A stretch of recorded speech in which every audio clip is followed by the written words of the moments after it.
ఒక వ్యాపారికి తల్లిదండ్రులు లేకపోవడంతో బంధువులందరూ కలిసి ఒక అందమైన అమ్మాయినిచ్చి చాలా ఘనంగా పెళ్లి చేస్తారు. అయితే అతని భార్యకి తన భర్త అందంగా లేడని, పొట్టిగా నల్లగా ఉన్నాడని అసహించుకుని ప్రతిరోజు గొడవ పడుతూ ఉండేది. ఒక రోజు తన భర్త పక్కన ఉండగానే పరాయి మగవాళ్ళని చూసి, వీళ్ళందరూ ఎంత అందంగా ఉన్నారు, ఇలాంటి అందమైన వాళ్ళని చేసుకోవాల్సిన నేను పొట్టిగా నల్లగా ఉన్న నిన్ను చేసుకోవాల్సి వచ్చింది, నా కర్మ అంటూ అతని ముందే చాలా కఠినంగా మాట్లాడింది. ఇదంతా విన్న ఆమె భర్త చాలా బాధపడ్డాడు గాని తన భార్యను ఒక్క మాట కూడా అనలేదు. అయితే ఒకరోజు ఈ వ్యాపారి భార్యను చూసిన ఒక యువకుడు ఆమె దగ్గరికి వచ్చి, మీరు చాలా అందంగా ఉన్నారు, మీరు ఒప్పుకుంటే మీ పెద్దవాళ్లతో మాట్లాడి మిమ్మల్ని పెళ్లి చేసుకుంటాను అని చెప్తాడు. ఈ లోపు ఆవిడ భర్త ఇంట్లోకి రావడంతో అది చూసిన ఆవిడ ఇంట్లోకి వెళ్ళిపోతూ ఉంటే అప్పుడు ఆ యువకుడు, ఏంటి వెళ్ళిపోతున్నారు, వచ్చింది మీ పనివాడేగా, ఏదో ఒకటి చెప్పి బయటికి పంపించండి, మీతో మాట్లాడాలి అంటాడు. ఆ మాటలు విన్న ఆవిడ వచ్చింది తన భర్తని చెప్పడానికి నామోషిగా భావించి ఇంట్లోకి వెళ్ళిపోతుంది. ఇలా కొన్ని రోజులు గడిచిన తర్వాత తనకు పెళ్లైందనే విషయాన్ని దాచి ఆ యువకుడితో వెళ్లిపోవాలని నిర్ణయించుకుంటుంది. ఒకరోజు తన భర్త ఇంట్లో లేని సమయంలో ఇంట్లో ఉన్న డబ్బు నగలు తీసుకుని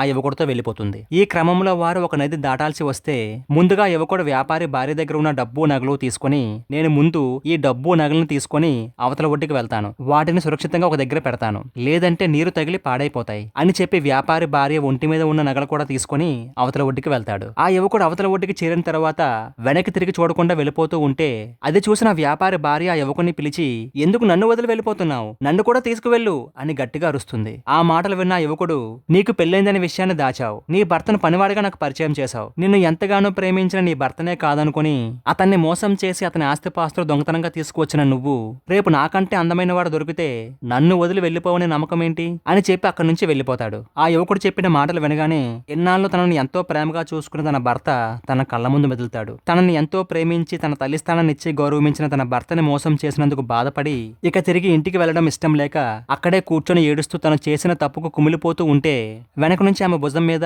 ఎవరో చేయి వేస్తారు. వెంటనే కంగారు పడి చూస్తే ఎదురుగా ఆమె భర్త కనిపిస్తాడు. అప్పుడు ఆవిడ ఒక్క మాట కూడా మాట్లాడకుండా ఏడుస్తూ తలదించుకుంటే అది చూసిన వ్యాపారి, నేనంటే నీకు ఇష్టం లేదని నాకు తెలుసు, అందుకే నువ్వు కోరుకున్న వాడితో నువ్వు సంతోషంగా వెళతావని పని ఉందని చెప్పి నేను బయటకు వెళ్ళాను, నీకు ఉపయోగపడుతుందని ఎనిపెట్టే తాళాలు కూడా వేయకుండా డబ్బు నగలు నీకు అందుబాటులో పెట్టి వెళ్ళాను, కానీ ఆ యువకుడు నిన్ను మోసం చేశాడని తెలిసి నాకు చాలా బాధగా ఉంది, నీకింకా అతని మీద ప్రేమ ఉంటే నేను వెళ్లి అతనితో మాట్లాడి మీ ఇద్దరికి పెళ్లి చేస్తాను అని చెప్పగానే ఆ మాటలు విన్న వ్యాపారి భార్య వ్యాపారి కాళ్ళ మీద పడి అతని ఎడమకాలు చెప్పు తీసుకుని తన రెండు చెంపలు వాయించుకుని, మీ ఇంటి పని మనిషిగా ఉండే అర్హత కూడా నాకు లేదు, నన్ను వదిలేయండి అంటూ పశ్చాత్తాపంతో బాధపడుతూ ఉంటే అప్పుడు ఆ వ్యాపారి తన భార్యను పైకి లేపి, నువ్వు తప్పు తెలుసుకున్నావు అదే చాలు అని చెప్పి తన భార్యను ఇంటికి తీసుకుని వెళ్తాడు. యవ్వనంలో ఉన్న అందచందాలు మరో 10 ఏళ్ల తర్వాత కనుమరుగైపోతాయి. తాత్కాలిక ఆకర్షణకు లోనై జీవితాన్ని నాశనం చేసుకోకండి. ఎందుకంటే ప్రతి స్త్రీకి ఈ కథలో వ్యాపార లాంటి మనసున్న భర్త దొరకడం చాలా కష్టం కాదంటారా?